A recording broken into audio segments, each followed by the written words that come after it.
Chocolate puran poli तयार करण्यासाठी 1 वाटी मैदा, 1 वाटी गव्हाचं पीठ एकत्र करून घ्यावं. त्याच्यामध्ये टाकावं थोडंसं चवीनुसार मीठ. त्याच्यानंतर टाकावं थोडंसं तेल. एकत्र पाणी टाकून चांगलं घट्ट असं मळून घ्यावं. त्याच्यावरती थोडंसं तेल टाकून चांगलं हे मिश्रण 10 मिनटं तरी रेस्ट होण्यासाठी ठेवून द्यावं. त्याच्यानंतर इथं चॉकलेटचे बिस्किट घ्यावेत, त्याचे तुकडे करून घ्यावेत. मिक्सरवरती त्याची फाईन पावडर तयार करते वेळेस त्याच्यामध्ये टाकावी थोडीशी चवीनुसार साखर आणि हे मिक्सरवरती फाईन पावडर अशी तयार करून घ्यावी. त्याच्यामध्ये टाकावं थोडंसं डेसिकेटेड कोकोनट, 1 ते 2 चमचे तूप आणि दुधावरची साय किंवा दूध टाकून असं चॉकलेट पुरण तयार करून घ्यावं. इथं आपली कणिक जी आहे ती मळून तयार झालेली आहे.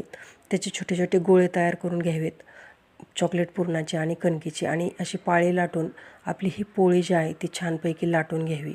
खूप छान चवीला अशी ही पोळी तयार होते. तव्यावरती तूप टाकावं आणि ही पोळी जी आहे ती तुपावरती छानपैकी खमंग अशी भाजून घ्यावी. रेसिपी आवडली असेल तर